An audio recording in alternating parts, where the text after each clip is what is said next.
We watched Countdown. When a nurse downloads an app that claims to predict the moment a person will die, it tells her she only has 3 days to live. With the clock ticking and a figure haunting her, she must find a way to save her life before time runs out. I don't know. It's 90 minutes, and I think there's the bones of something pretty good here. This feels like a movie that set out to be a little bit of one thing and just never quite gets to be into the genre that it needs to be. It feels like it doesn't quite have the budget to have been like a Final Destination-esque thing. It really is the epitome of teenage horror slop. It's funny in a couple of moments, but it never really gives itself enough time to breathe. It's actually a little corny how much the jump scares feel like they're just kind of put in there. It does feel definitely like a movie where it's got a way better cast than it does writing. I'm sure Justin Deck had something set out when he set out to make this, and unfortunately, it just never pulls itself together completely in a way that matters. I even like Tom Segura as like a little cameo bit part.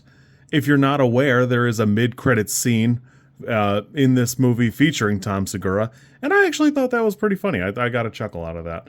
But unfortunately, it just doesn't have enough to say about anything that really matters.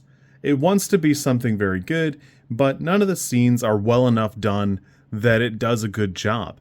Most egregiously, above and beyond, if we move past the hospital scenes, all of which are pretty bad, go straight on to the HR hospital scene, where not only is everybody involved in the same room, it just is like a weird browbeating. And I understand, like, it's a horror movie, and this really is the epitome of, like, a teen slop horror movie, but it seems like in poor taste to make it to where the accuser's sitting there, staring at her, and she's sitting there, the falsely accused, staring at him.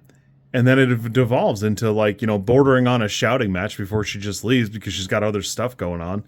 I don't know. I wanted to like it. It's got the bones of something I like. I like a lot of movies with this type of feature.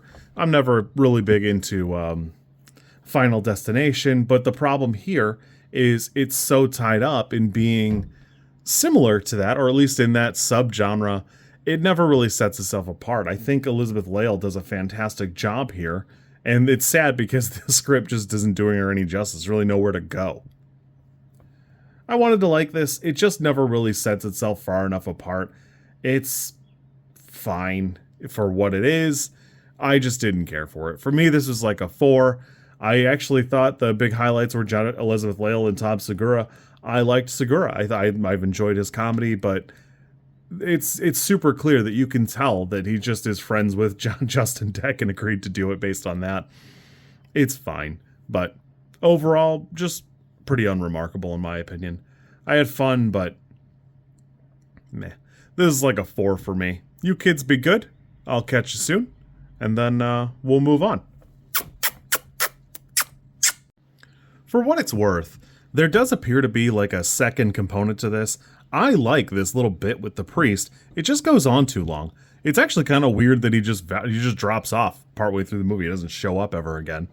But it does seem like there is a second component of it where death has definitely touched the characters, and it just never really becomes a factor. She encounters Matt at the phone store, and that's so out of left field. I actually had to like go back and try and look for him in other scenes and just realize that no, that's where they met. That just straight up is what it is.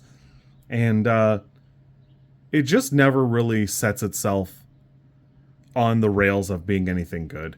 It wears through its goodwill pretty quickly for me, so unfortunately. I wanted to like even like the demon design, and by the time you see it, you'll be so over the movie you just won't care that much about it.